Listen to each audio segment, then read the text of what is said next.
Welcome back to KTN Weekend Prime. This is The Other Kenya, and it has been a tumultuous week for learning in schools in the northern regions of Kenya, mostly because there hasn't been any learning, because there haven't been any teachers, or at least there haven't been quite a number of teachers going back to their stations to teach, and in the new term this year, owing to the insecurity that we saw last year.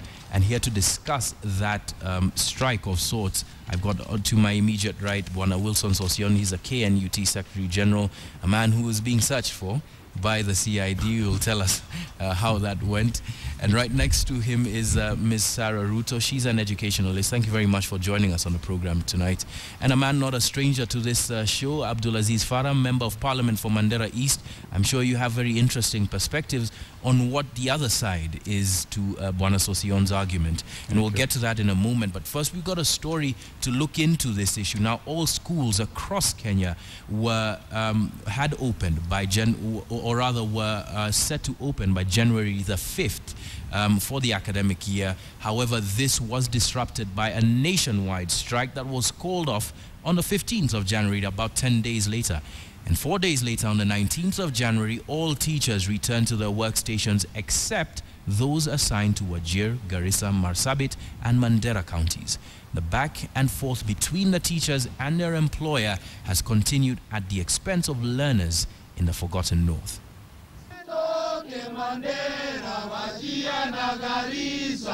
As teachers in Nairobi camp outside the Teacher Service Commission headquarters, there are those that have defied the call and have returned to work despite claims of insecurity and harassment by natives of northeastern region. We are back to work for 2015 January 1st term, and everything is now running normally in Mandera after the incident that happened last year.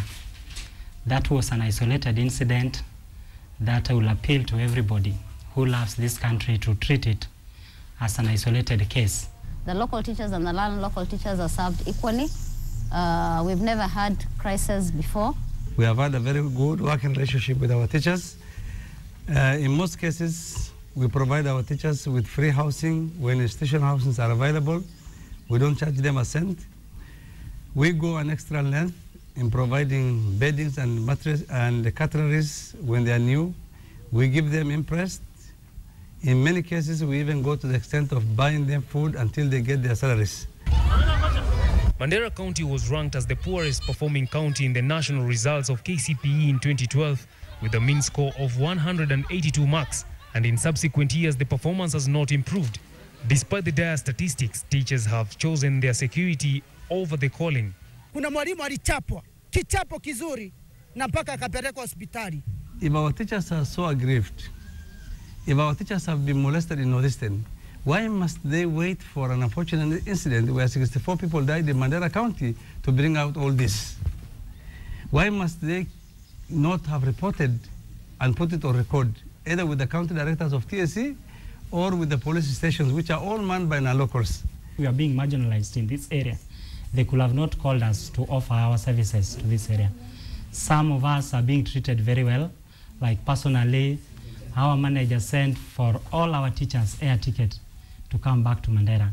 189 public primary schools and 44 secondary schools have been affected by this boycott. Walimu hawatarudi Mandera, walimu hawatarudi Wajir, walimu hawatarudi Garissa. If they don't want to go back, ambao wengine wanafanya ukora just because they never wanted to work in that place and those were the only jobs available when they're being recruited, just go and resign and look for another job. We'll recruit some more teachers from the rest of the country again and take them there. While residents agree that security has been an issue of concern, they say that the teachers are blowing it out of proportion.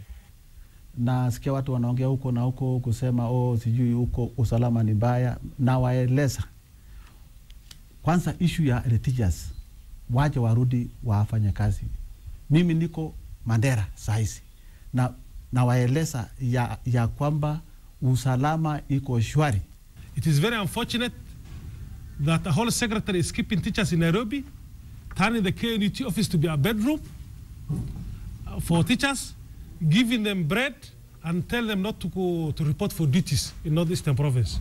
I'll advise the chairman of NAT, the secretary of NAT, Mr. Sosion, to stop misleading other Kenyans on the situation in Mandera, because first, he's never been to Mandera himself.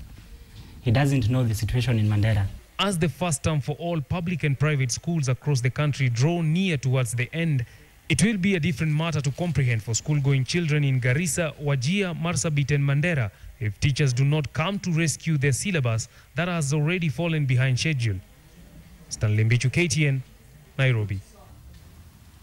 All right, let's get straight into it. Bwana Sosion, the challenge was thrown down that you stop misleading Kenyans, as you heard in that clip. Are you misleading Kenyans? What proof do you have now that the security situation hasn't improved? Yeah, indeed. I'm not misleading Kenyans. I'm doing my work as a Secretary General, and I take up all matters of grievances brought by teachers, whether collectively or individually, and pass them over to the Teacher Service Commission, and this is exactly what I have done. That is not true. And for this matter, it is public knowledge that we have lost teachers in different spots in this country over the last couple of months. We lost teachers in Lamu. We lost close to 6 teachers in Kabedo, and we also lost 24 teachers in Mandera, together alongside with other public servants. And Mandera's incident was the biggest magnitude, and this is what has prompted the teachers to camp at our offices, and legitimately as a trade union that is supposed to take up their grievances, we have done it. Yes. And that is precisely what we have done. But the business community from members of the North, or rather from people from northern Kenya, have come, visited and taken these the teachers' concerns under advisement. We've just seen the county commander from one of the northern counties giving a security guarantee, as well as members from the Kenya High School, from the KSSHA, giving that assurance that teachers would be safe. So why then now would this demand stay put? This is quite historical, Alan. It is not just security. There are a lot of other underlying issues. And this particular group of teachers, they have gone through this trauma of their colleagues being killed. When a teacher comes to my office and tells me that my wife was killed, another one says my cousin was killed, or my brother. And remember, it is not only the 24 teachers in Northeastern. We have an additional report of previous killings of another 14 teachers through bullets. That brings in a total of 38. And this, we cannot wish it away. And we have since insisted that there must be security. And so far, whether security is there or not, the choice to move back to Northeastern is vested in the individual teachers. And we have told them, those who are willing to go back, go.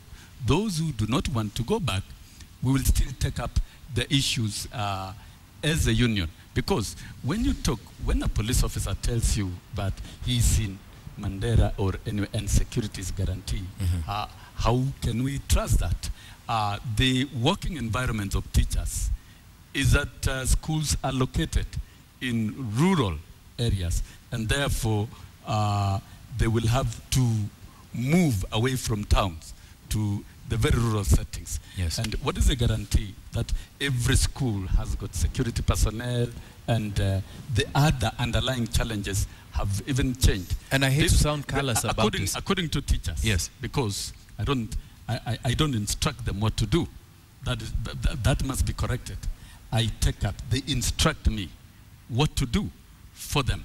Yes. According to them, they're still not convinced, and out of this series of about 38 killings, I can imagine that most of the teachers even attended the funerals of the same teachers, and therefore, as a group, they are traumatized. Even if the security has normalized, this particular group of teachers who are traumatized should be moved. That is the recommendation we've given TSC. Yes. Then you mentioned though that there were a new set of teachers. Yeah, you mentioned that there were underlying issues aside from the killings themselves, and one has to wonder that because the situation in the north has been quite dire for a long time before the killings took place.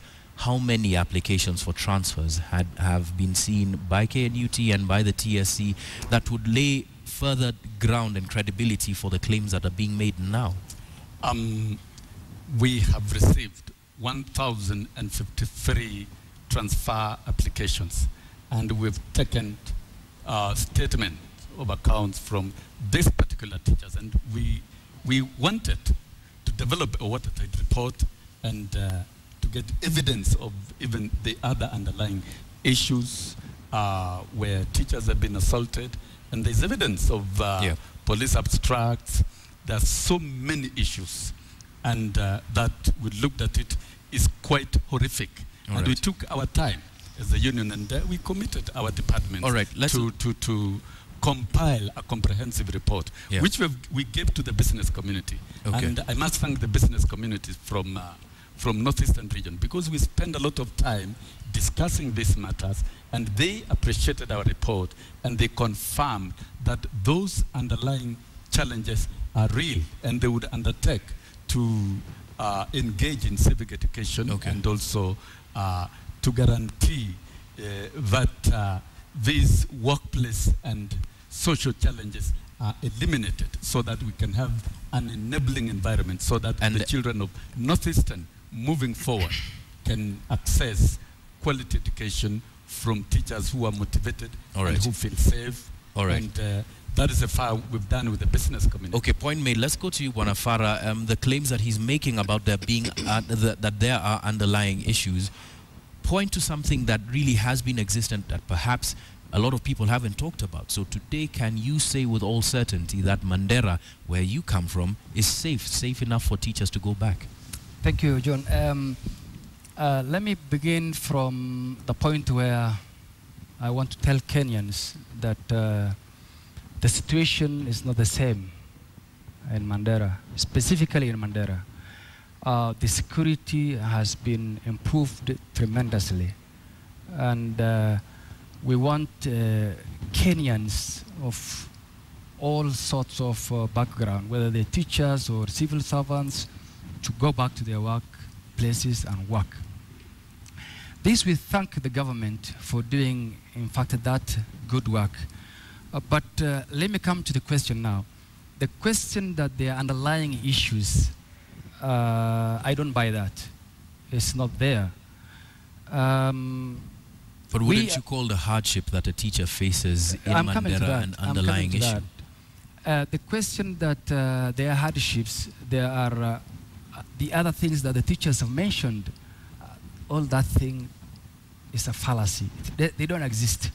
I, at this age, was taught 90% by teachers from outside that county, and I schooled in that county in my primary days.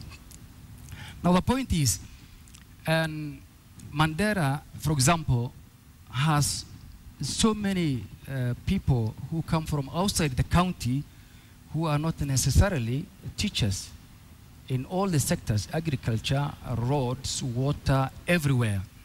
Everybody has gone back to work. And primary school teachers, 100% have gone back to work. Mind you, for information, the teachers who died at the bus massacre, only one lady was a TSC teacher. The rest 23 were from primary school teachers and secondary school teachers. And that sector has gone back to work 100%. But you see, the counterpoint to this is that if people aren't complaining about the problems that are there, that doesn't mean that the trauma that has been faced by the wider teaching community wouldn't still serve as a justification for not wanting to go back. Yeah, the trauma is there. And we sympathize with everybody who has undergone that trauma, including the teachers. But you see, we are proving something. We are proving a point where we are saying there's nothing specific with teachers. There's nothing special with teachers. Everybody faces the risk. I have lost 2 chiefs in that town in terror activities. We have lost thousands of locals in terror activities in that town, many of them. And when we look at the issue seriously, look at Somalia, where the epicenter of Al-Shabaab is, the centers. There are thousands of Kenyans who work for the NGO, for schools, for medical centers. Same as where we have other attacks like Nairobi, like Mpakatoni, Kapedo, everywhere. But that is their choice. No, I'm saying we cannot say that because there were attacks in Mandera, then teachers should not go back to work. Teachers are working in the epicenter of Al-Shabaab activities in Somalia, and they are Kenyans. All right, let's just... Of non-Somalis. Yeah. So therefore, we are proving a point. Why the TSC teachers only? The private school teachers, the first day when the schools opened, I sent a text message to my DO. I asked him, what is the turn-up? He told me, private school teachers, 100% turn-up. So what is the crux of the matter in the TSC teachers? That's why we say there's some politics involved. Yeah. Is it an extension of the teachers' strike? Is it something else? All we right. are saying there's something wrong, and that needs to be corrected.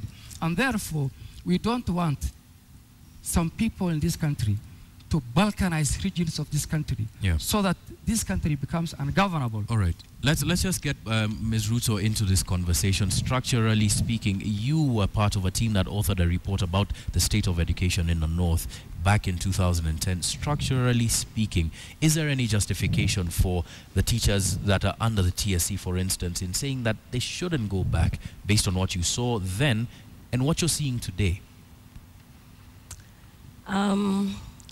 Let me respond to that question based on the conversation that has come up. Yeah. If we look at the teachers who have gone back from the private school, and from what we listened, one of them said that their proprietor airlifted them, because a true fear that teachers had was that of ground transportation. And I think we cannot wash away the fears that they had.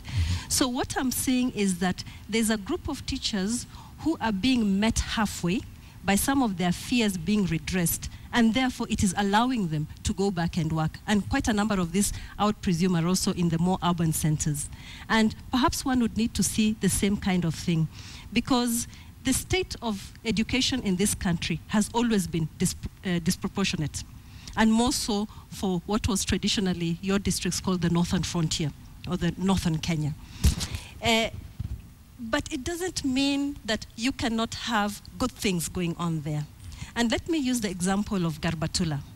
I know it is not exactly in Wajir or Mandera, but it is towards that direction, in an arid, semi-arid area. And at one point, Garbatula was a school where everybody wanted to go. It was a national school. It was a school of repute. And when you look at why it was such a school, it was because, first of all, there was quality, in terms of infrastructure. Yeah. The government had put in a lot of it. But also there was community goodwill, because a school is supported. It is an institution. It is nurtured, nested in society. And there was that goodwill. Everybody took pride in that. And then, of course, there was now inside, there was leadership. So the reason I'm giving this example is that we can have good schools anywhere in this country.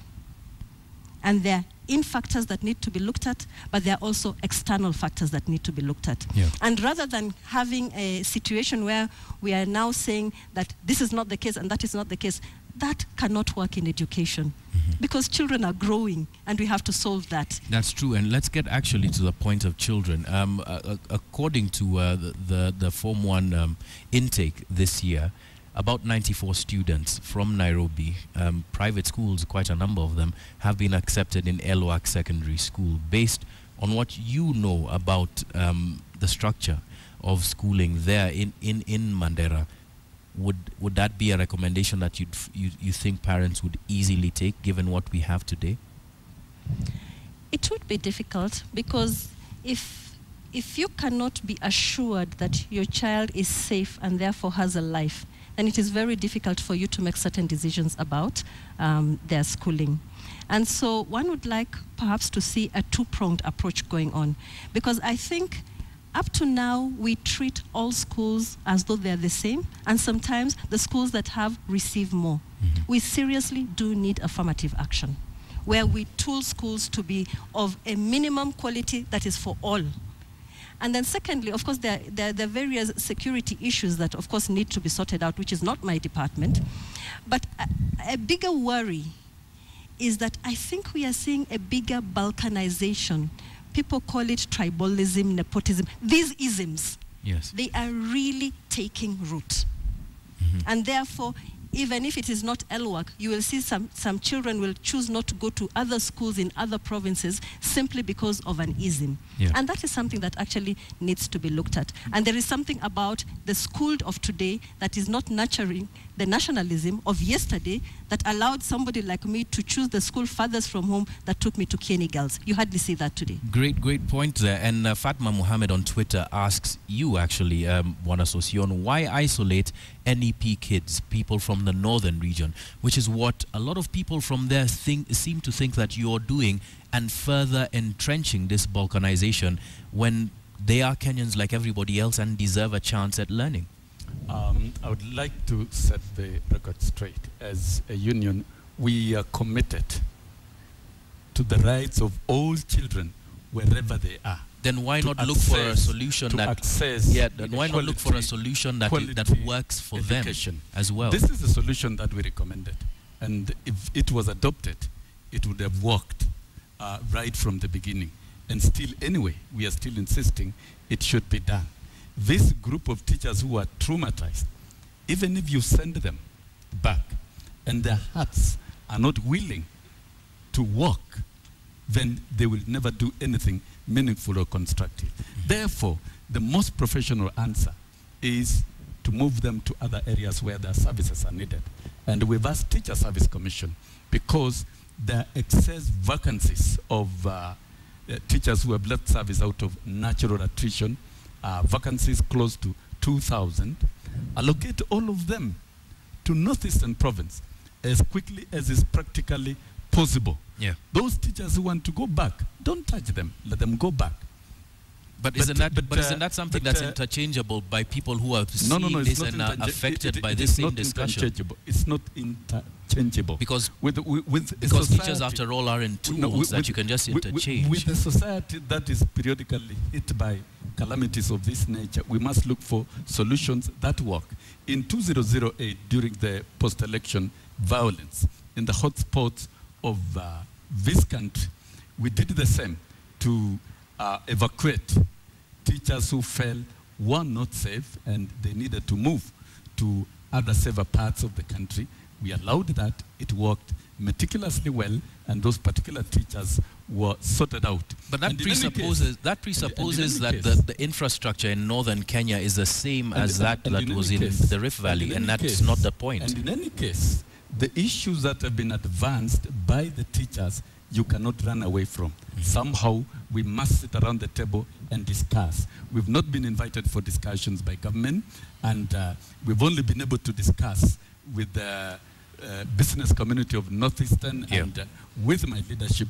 We've not sat with the leadership of Northeastern, and we welcome them to our offices so that we can discuss and address and find a lasting solution. Where the discussions, we will always find a way out of sorting out these solutions. Do you want to tell me this particular teacher who is telling me that I lost my fiancée whom I would have married in December, and we're still telling that particular teacher to go back to Northeastern? You want me to keep quiet? To go back? Definitely not. Wanafara, that's a great point that he makes about the way that teachers are taking this, but more so about the entrenched positions that specifically members of parliament and political leaders from northern Kenya have taken on this issue. Bill Okero has just made a comment on the same. You seem to share the same opinion as he does, as well as Aden Duale. Why not take the lead from the business leaders that went and sat with the teachers and talk about it to be able to find a short-term solution at the very least as we conclude? Well, that's doable. We are ready to do that. But you know, the talk or the bashing that probably you saw between us and the Sosion and team, was necessitated because we saw the comments of Bwana Sosion and his team to be looking like, you know, if they want to score something with that region, kind of. And, you know, we saw all their statements as hate speech. And in fact, somebody was texting me now and saying that tell Sosion that you should have been behind bars by yesterday. You know, everybody saw that he's doing hate speech. You asked him a question. But is it? I'm sorry. I need to ask this because we need to wind up. Let me finish this. Is it the right way to respond in kind, by amping up that tension and not focusing on the real problem, which is the children? We will. Obviously, at the end of the day. But you see, what brought the standoff? I wanted to explain that. We wanted Sosion to provide leadership, to provide, you know, leadership that leads from the front. And we want him in his position to lead Kenya as a cohesive, one Kenya, one people. And he feels for the children in Northeastern, he feels for the children in Kapedo, he feels for the children in Mombasa and the ones in Nairobi, and everybody to be, you know, having the services that they require. All right. But when you incite teachers more at that kind of a leadership, we felt bad, and that he is inciting teachers. So that amounted to hate speech. All right, Ms. Ruto, as we conclude, where should the leadership come from in resolving this issue right now? Oh, my left and right, definitely. And for sure, a motivated teacher is one that will teach. And there are two ways of looking at it. There are short-term solutions and long-term. I think a quick gain is to see, is the school compound one in which reaches out to teachers? Do they have houses over there? Are they well taken care of? Because then you can actually see that a teacher will do well and can, within those 3 months, stay in that space and then move on when they're going home or whatever. So I think there are quick solutions that we can think of to make a teacher feel secure, and then they will do their job. Let us not wash away the concerns that they have. They can be talked about, they can be sorted out, and I think we do not need to have any sort of languages issue going on. The children are growing up as we talk now, and they're in class, their future is happening, and it would be a real pity that we waste any more time of that. All right, Abdulaziz Farah, Member of Parliament for Mandera East, as well as Sarah Ruto, educationist, and Bwana Wilson Sosion. Thank you very much for joining us today. I mean, the conversation is one that can go on forever. And right before I hand it back to Yvonne Okwara to talk about and thrash out some of the points that were raised in this conversation, I also want to quickly ask you, Bwana Sosion, are you going to the CID? Did you go? What did they ask? Very quickly, just in about 30 seconds. Precisely, I have been summoned now in writing. Unlike last week when I was summoned via a casual SMS, I've been summoned in writing to go and answer charges to incitement to violence, as purported by, and we strongly believe these are trumped up charges that our brothers, the other side, are trying to use government machineries to. So you're going to respond to those charges? I am going to respond to those charges. All right. And I have not incited anyone to violence. I've talked real issues. Okay. And leadership, worth being called leaders, should come to the table and face the issues that we've talked about.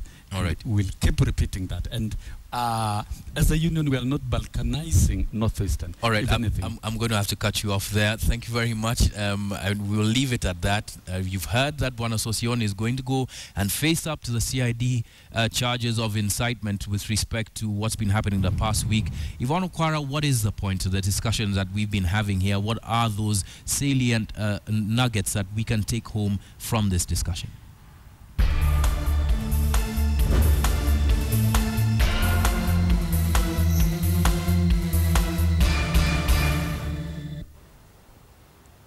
Right now, as the debate rages on whether they should go back or be fired, these are some of the points to consider from the discussion John Alanamu has just had. Perhaps more honesty is needed on both sides in order to resolve the issue. Hardline stances and positions taken on both ends may not resolve the issue. The approach perhaps needs to be different rather than threats of firing, and perhaps actually listening to the teachers and hearing their individual concerns with going back. Also, on the one hand, perhaps there needs to be specific examples of measures that have been taken to secure the northern frontier region a little bit more. What specifically has been done in these areas? Are there more policemen? Have the borders been secured a little bit more? Perhaps these are just some of the measures that may make teachers understand from the government's point of view if indeed the region is more secure as they claim. And so these are some of the questions that many of you are asking on social media, including the fact that there are many other people in different professions who continue to work in the Northern Frontier District.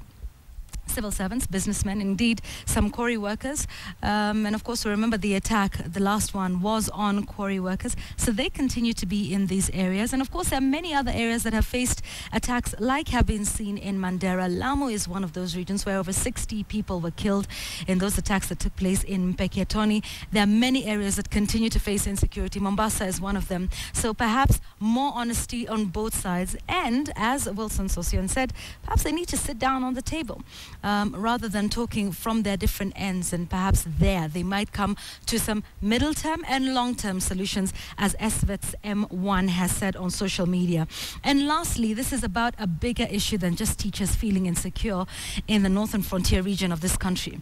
It points to the fact that there are some regions of this country that are not yet Kenyan. 50 years after independence, these regions continue to feel marginalized, continue to be balkanized in that regard, and perhaps devolution is something that might help, that now that this is no longer a function of the national government and that funds are now at the local level where the locals can decide what areas to focus on to make these regions better developed. But that is something that may take time. So definitely some middle-term solutions that are required.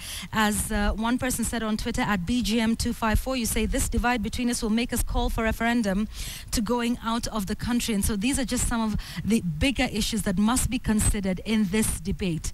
If these sort of things continue to happen, if students who are chosen to go to Mandera feel that it is a matter of life and death and will not go, then we have a bigger problem than just security. And that is that these regions have been and always will be marginalized unless something is done. That tonight is the point.